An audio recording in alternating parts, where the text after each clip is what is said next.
minister who was removed, she came out openly saying that there was an embarrassing situation in Delhi. She had to go there.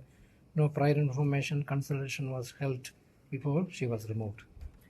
Uh, just so that we put the records straight, on Friday, the 12th of September, when the cabinet when the assembly was over, in the evening at about 8 o'clock, I had dispatched letters to all the concerned ministers, especially from the National People's Party, because the other parties had already decided and some were still working on their decision.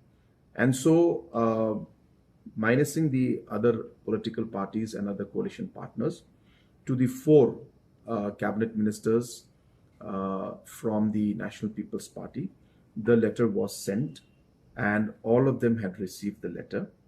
And obviously, I expect that when they receive a letter from Chief Minister, they will go through it and they will see it. And we have confirmed that the letter was received. And so that is what the procedure was followed with everyone. And so the question of not communicating and not informing does not arise.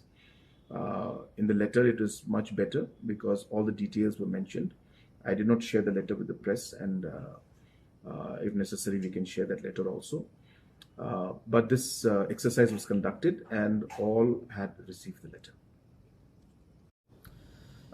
Regarding the issue of women cabinet in the women representation in the cabinet, we had that in the first 2.5 years, and that is why we went ahead with that. And we gave a women representation in the first half of this term of the cabinet. In the second half, we also had to see regional aspirations. There were a lot of aspirations from North Garo Hills.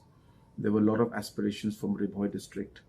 And there was, of course, aspiration from even West Khasi Hills. So keeping all of these aspects in mind, we have to balance. Obviously, if I have 20 posts for cabinet ministers, then yes, I'm at free will to accommodate all these aspects.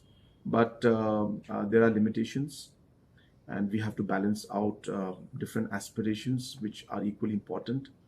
And women representation was important for us, and that's why in the first half of the cabinet we ensured that we gave the representation there. So we've taken that into account. Regarding the sharing of the position, earlier political situations were there, situations were different, and in those different circumstances coalitions were formed. And so it's difficult for me to comment on what went through those times through the leader's mind when they took that decision. But looking at the numbers and the coalition formation, it was a complicated situation, and they could have taken a decision in keeping all those factors in mind. A chief minister's position is something that is democratically elected by the MLAs of the ruling coalition or the ruling party. And that is how we moved forward with the selection of the leadership of the government, of the MD at that point in time. So it was unanimous. It was a decision made by the representatives who were elected by the people. And that is the democratic process that we follow. So we have followed a purely democratic process, and that's how we continue.